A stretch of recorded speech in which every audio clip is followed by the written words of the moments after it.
A very warm welcome, students, in the another session of mathematics. In this session, I am going to discuss exercise 13C. Before we discuss 13C, firstly I discuss the problem question of exercise 13B. A few children are having problem in question number 5, fourth subpart. Before I start solving this question for you, my suggestion is that the previous exercise, that is exercise 13b, is based on the identity a square minus b square. So you have to apply that identity and do the questions. But when I went through the work you have submitted, I find a few children have used the multiplication, the distributive law they have used, and they have find the product of the a plus b and a minus b. Children, we have to apply the identity, remember, that is a square minus b square. Okay. Now I solve question number 5, fourth subpart. It is ab minus 3 by 2 cd and it is 2ab plus 3 cd. So 2 is missing, so we take 2, as 2 is in the denominator, so we take 2 as a LCM. So what it will become? Firstly, put the children is equal to sign. It's very important. You are missing that. So firstly, I take 2 as LCM. So the moment 2 is LCM, 2 is going to be multiplied with AB. So it becomes 2AB minus 3CD. And here we have 2AB plus 3CD. Now I take this 2 outside the bracket, so it becomes 1 by 2. So we are left with 2ab minus, we can write in any order. We can write firstly the addition 1. So I write the addition 1 firstly, that is cd 2ab minus 3cd. Okay. Now we can apply the identity. The sum of two terms and the difference of two terms, that is equal to the square of the first term. So it becomes 2ab square minus 3cd square. So it becomes 1 by 2. 2ab square is 2 square is 4, a square b square, minus 3 square is 9, and you'll get c square and d square. So this way I complete question number 5, fourth subpart for you. Hope you have understood.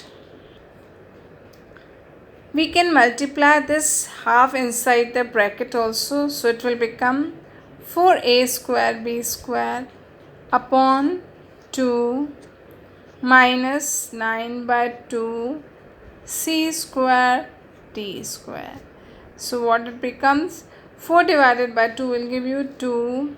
So we get 2a square b square minus 9 by 2 c square d square.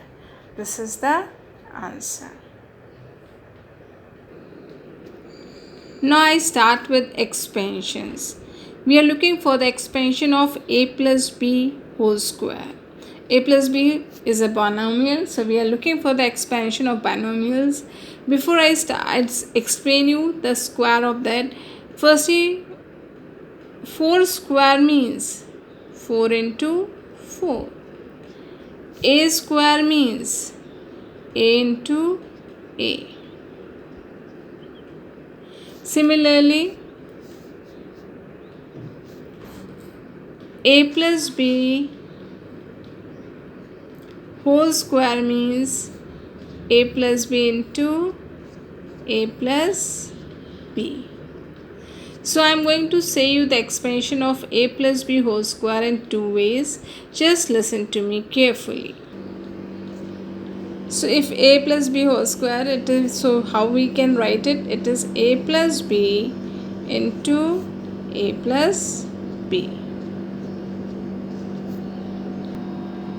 Now we apply the distributive law. That means a is being multiplied with the both the terms in the second binomial. So a into a plus b plus sign b into a plus b. Now when a is multiplied with both the term inside, so it becomes a square, and a into b will give you ab with plus sign. Similarly, b into a will give you ab, both are plus, so we write addition sign, and b into b will give you b square, as both are plus, so the sign is going to be plus. Now what we get? A square, ab and ab are the like terms, so we can write it as 2ab and plus b square. So we obtain the identity a plus b whole square. A plus b whole square is equal to a square plus 2ab plus b square. I can explain you in a very different manner also. Suppose I draw a line and I mark any point here, and let this distance be a, this part be a, and the remaining part is b. Now we are looking, this line becomes a plus b. This part is a, this part is b, so the total length becomes a plus b. As we are looking for a plus b whole square, so what we are doing? We make a square of a plus b. So this is a square, this part is a, this part is b, the total length is a plus b. Therefore this, all the remaining three sides are also a plus b. Now I draw the two lines, vertical lines this way, and a line from this part is also a, so remaining part will be b. This part is a, this part is b, this part is b, and this part is a. We are looking a plus b whole square. So what is the area of this square? This side is a, this side is also a, so the area of this first part will become a square. Similarly, the area of this rectangle will become AB. Again this is b, so the area of this square is going to become b square. As this is a, this is b, so this becomes a rectangle. The length of this rectangle is going to be AB. If we add all these four, so what you will get? A plus b whole square is equal to a square plus ab plus ab, that becomes plus 2ab and plus b square. Okay children, so we learnt identity that a plus b whole square is equal to a square plus 2ab plus b square. Now we learn another identity, that is a minus b whole square. As we have done for a plus b whole square means a plus b into a plus b. Similarly, when you multiply a minus b into a minus b, what you are going to get? You will get a square minus 2ab and plus b square. So we learnt another identity, that it is equal, a minus b whole square is equal to a square minus 2ab and plus b square. See, now how to memorize it? When we have a plus b whole square, when we have plus sign in between, that is plus 2ab. When we have minus sign between a and b, then it is going to be minus 2ab. See children, square term cannot be negative. So a square is plus, b square is plus. Similarly, a square is plus over here also. Minus b, if you multiply minus b into minus b, so what you are going to get? B into b, b square, minus minus will become plus. So what? Do not write minus b square. Square term will always be positive, so it will become a square plus b square. As minus sign is between, so ab term will become now minus. Then we'll discuss the third identity, which is actually the conclusion drawn from the first identity only. So the third identity says a square plus b square. If we are looking for a square plus b square, then we transpose this 2ab to the left side. So what you will get? a plus b whole square minus 2ab. So this is your third identity. A square plus b square is equal to a plus b whole square minus 2ab. If we draw the same conclusion from the second identity, that means if we are finding the value of a square plus b square from the second identity, then it becomes one more identity. So what that conclusion is? A square plus b square is equal to a minus b whole square plus 2ab. This conclusion can be drawn from this identity. See, we are looking for a square plus b square. That means this minus 2ab to be transposed on the left side. So it becomes a minus b whole square, and this minus will become plus. So it becomes plus 2ab. These two formulas are drawn from the first and the second one. Now we add this first and the second identity. When we add them, so what we are going to get? A plus b whole square. We are adding these two above identities, that is the first one and the second one, plus a minus b whole square 2a square plus 2b square, and this plus 2ab and minus 2ab gets eliminated. So what is common on the right side? 2 is common to both, so we get a square plus b square, and this side we have a plus b whole square plus a minus b whole square. Now we transpose this to the left side, so it will become 1 by 2 a plus b whole square plus a minus b whole square is equal to a square plus b square. So we learnt one more formula, that is the conclusion drawn from the first and the second identity only, that a square plus b square can be written as half a plus b whole square plus a minus b whole square. Now once again I write the first and the second identity. Now we subtract the two identities. So what happens? Let's see. So we'll get a plus b whole square minus a minus b whole square. A square gets cancelled, b square gets cancelled, and we are left with 4ab. Therefore, a plus b whole square minus a minus b whole square divided by 1 by 4 is equal to ab.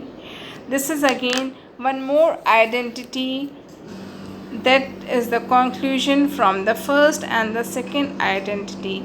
And what that conclusion is? ab is equal to 1 by 4 of a plus b whole square minus a minus b whole square. From this we draw one more conclusion.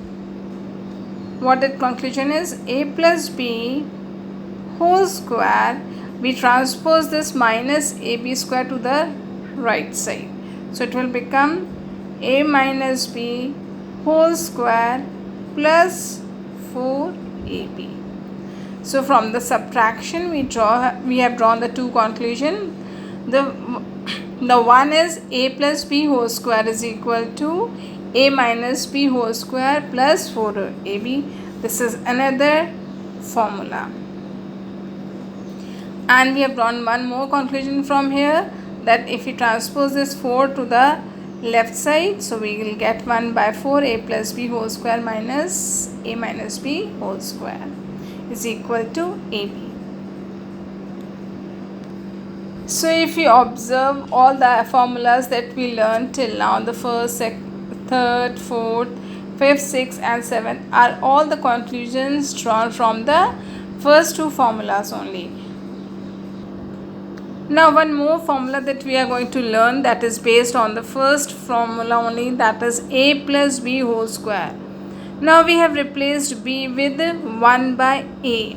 So what it will become? If we have a plus b whole square, so we write a square.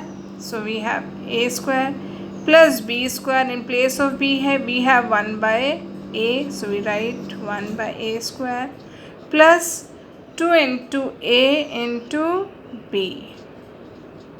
So this a and this a gets cancelled. So we learn it is a square plus 1 by a square plus 2. That means if we have a number and its reciprocal and we are finding the square of their sum, then it is going to be a square plus 1 by a square plus 2. Similarly, if we have a minus 1 by a whole square, then what the identity is going to be? It is going to be a square plus 1 by a square.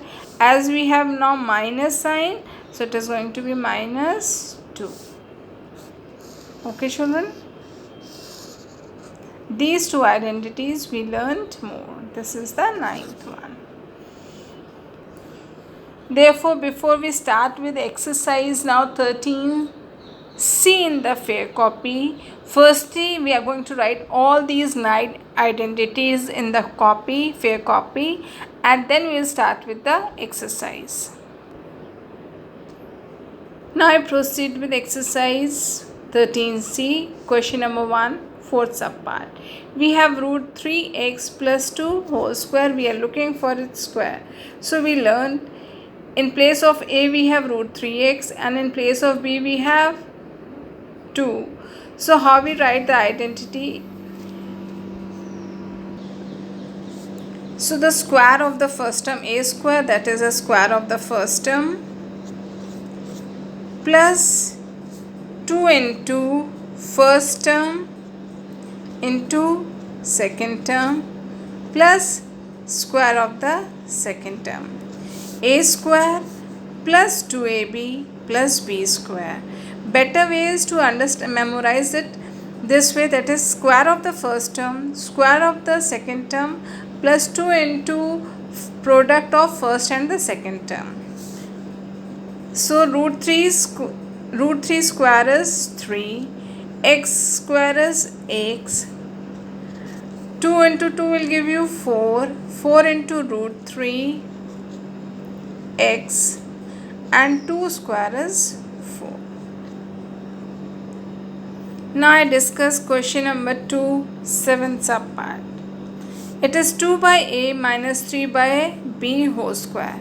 So we write the square of the first term, that is 2 by a whole square. Minus sign is there, so we write minus sign. 2 into first term, that is 2 by a, into second term, that is 3 by b, plus square of the second term is 3 by b, that is 3 by b whole square. 2 square is 4, a square is a square, minus 2 into 2 will give you 4, 4 into 3 will give you 12. 12 in the numerator, a into b in the denominator, so that will give you ab in the denominator, plus 3 square is 9 and b square is b square. Now I discuss question number 3, third subpart with you. In question number 3, we are looking for the square of 1011. But we have to use the special identities. So how we are going to use it? In place of 1011, can we write 1000 plus 11 whole square? Now a plus b whole square. So the square of the first term, so square of 1000 plus 2 into first term into second term plus square of the second term. Square of 1000. See, it has 3 zeros. On doing the square, it will have 6 zeros. So that becomes 10 lakh.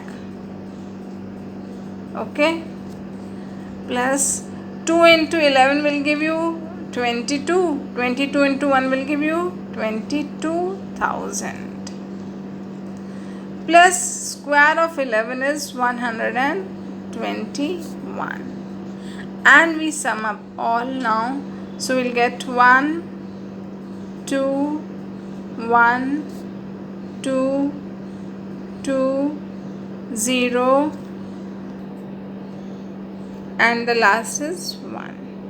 So this way we can find the product of 1011. This makes our task easier. In this initial stage you may find why to do such a long, but it's very helpful for the numbers, especially when we have a large numbers. Now I discuss question number 4, fourth subpart with you. We are looking for the square of 9.2. Again we have to use the identity. So what we can write in place of 9.2? Can you write 10 minus 0.8, 0.8? So I write that only 10 minus 0.8 whole square. So the square of the first term, so it becomes 10 square. Minus sign is here, so we'll write minus 2 into first term into second term, plus square of the second term. We know very well square of 10 is 100 minus 10 to is 20, and 20 into 8 will give you 160, decimal after one place, so that will become 16, plus square of 8 is 64 and decimal after two places, so it will become 0.64. Now 100 minus 16 will give you 84. 84 plus 0.64 will give you 84.64.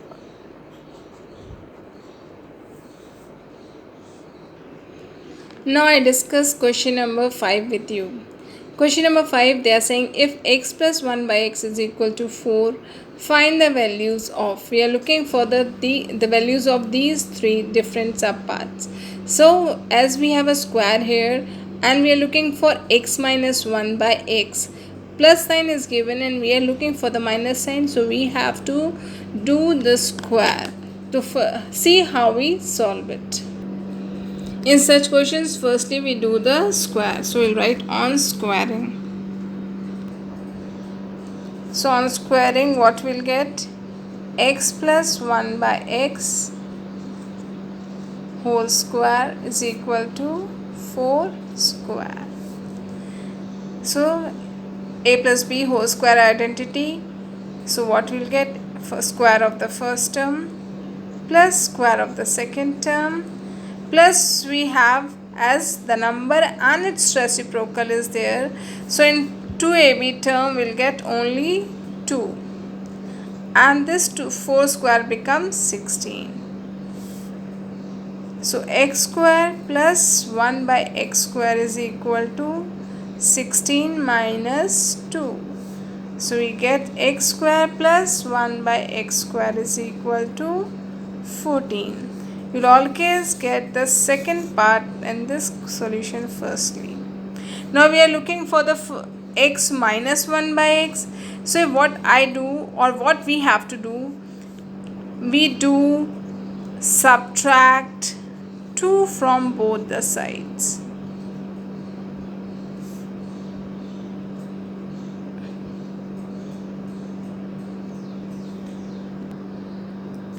When we subtract from 2 from both the sides, so this becomes the identity of x minus 1 by x whole square, and this 14 minus 2 will give you 12. Now doing this as we did the square, so we do the square root now both the sides. So this will give you, left hand side will give you x minus 1 by x, and square root of 4 will give you square root of 12 will give you, this is 12 is 4 into 3. So 4 comes out from the square root sign, so that will become 2 root 3. See, understand this way. In place of 12, what we can write? 4 into 3. So this 4 comes out from the square root, that becomes 2, and the 3 remains inside. So x minus 1 by 6, x is equal to 2 root 3. So this way you get the answer for the first subpart. Now for the third subpart, we are looking for x to the power 4 plus 1 by x to the power 4. So we do the square of the second part. So we have x square plus 1 by x square is equal to 14. Doing the square of both the sides. So this will give you x to the power 4 plus 1 by x to the power 4 plus 2, because it is, these two are the reciprocal, is equal to 14 square is 196. So we get x to the power 4 plus 1 by x to the power 4 is equal to 146 minus 196 minus 2. So you get x to the power 4 plus 1 by x to the power 4 is equal to 194. So this way I end the session. Before I end the session, what the homework will be for today? Exercise 13C, question number 1, last 4 subparts. Question number 2, last 4 subparts. Question number 3 and 4, do all the subparts. Question number 5 and 6 also be done in the fair copy. The rest question will discussed in the next session. Thank you children. Do complete your work. Have a good day.